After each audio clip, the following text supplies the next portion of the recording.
La pace da casa.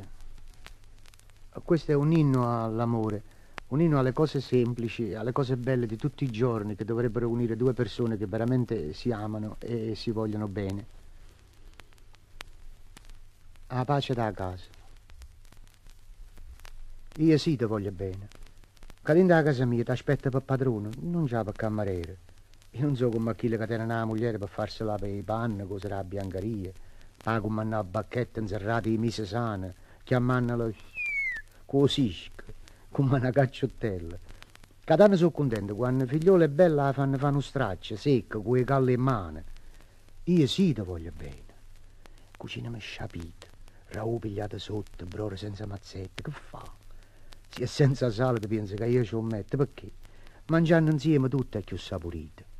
Non t'apprettare, riposati.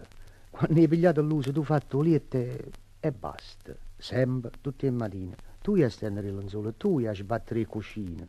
Tu sempre. Perché solo tu oliette sono geloso. Poi canta tutto il giorno, canta senza fare niente.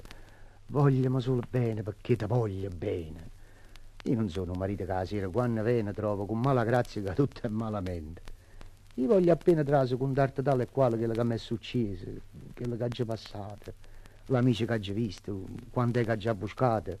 Sì, uno mi ha fatto bene, un altro mi ha fatto male. E quando qualche sera ti conta che un amico più fidato mi ha dato dispiacere, rispondimi, non importa, levati sti pensieri, che ci sto anch'io, coraggio, confidati conmigo. Dimmi tutte le parole che mi può dire più belle, vasami in fronte, astregnami come una figlia in braccio, stonami, a dubbo che mi passano proprio a faccia sti belli manatoi, cenere, sfusatelle.